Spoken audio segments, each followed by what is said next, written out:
I came to Chile around 4 months ago, and it has become my country. But what we need in this country is solidarity. Venceremos! Venceremos!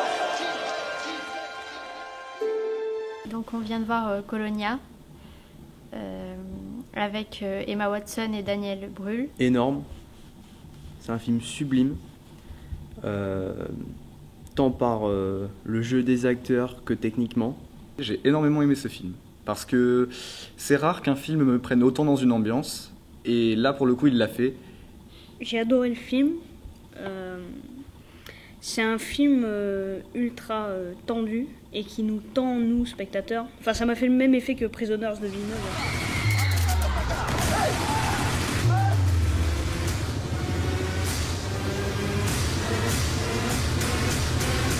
C'est un film qui parle des camps pendant la dictature de Pinochet.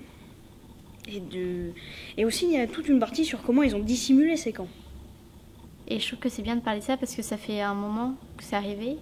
Et du coup, les personnes qui ont mon âge, ils n'en ont pas vraiment entendu parler. Mais franchement, c'était très intéressant, surtout que c'est une histoire qu'on n'a pas l'habitude d'entendre. Tout ce qui est Pinochet, les dictatures au Chili, tout ça, c'est pas des choses dont on parle souvent. Et là, pour le coup, moi, j'ai trouvé ça très intéressant et ça m'a appris des choses. You know where he is? It's a place in the south, completely cut off from the outside world. What's it called? Colonia Dignidad. Et je m'en suis même pas rendu compte, mais tout le long, j'étais vraiment pris dans le truc et je stressais vraiment pour les personnages, pour ce qu'allait leur arriver, tout ça. Et j'ai trouvé ce film vraiment bien fichu. Dans la trame scénaristique est vraiment pas mauvaise du tout. Il n'y a pas un plan qui sert à rien dans ce film. Au contraire, on dirait que le réalisateur il a fait plusieurs plans et qu'il a coupé vraiment, il a mis que ceux qui étaient nécessaires. D'un point de vue technique, j'ai énormément aimé. Et il y a quelque chose que j'ai remarqué qui nous plonge encore plus dans l'ambiance, c'est tous ces plans, comme si on était derrière une fenêtre et qu'on nous montrait les choses. En fait, on a l'impression constamment d'être la petite mouche qui regarde tout, qui voit tout, qui entend tout et qui ne devrait pas forcément être là. Vous expliquez le fait que tous ces gens-là, qui sont des prisonniers, non seulement acceptent leurs conditions, mais en plus acclament leur maître, etc. Le problème c'est que comme il disait dans le film, en fait il y en a qui ont, je pense par exemple aux enfants et tout ça, ils disaient que ça faisait longtemps qu'ils étaient là, même depuis tout petit, genre il y a des enfants qui se font enlever à 3 mois et du coup en fait ils connaissent plus le monde extérieur en fait. En fait pour eux l'extérieur c'est ce qu'ils vivent là où ils sont.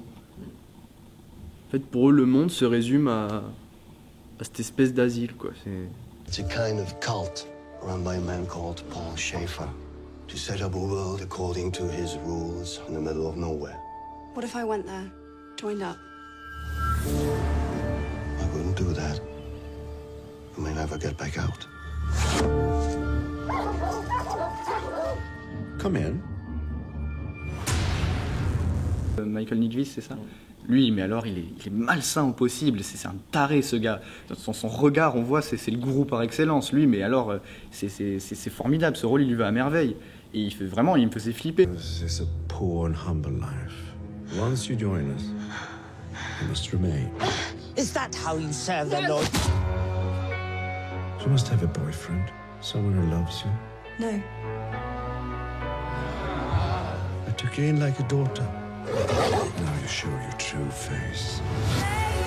Que ce soit Michael Nyqvist, Daniel Brühl ou Emma Watson ou encore même les autres, ils étaient tous au top niveau et vraiment, on aurait dit qu'ils étaient faits pour ces rôles-là, quoi. En fait, tout le film, je me demandais comment le film allait finir. Et je suis pas partisan des happy end ou quoi, mais là je trouvais que c'était bien quand même, parce que du coup ça montrait qu'on pouvait quand même s'en sortir.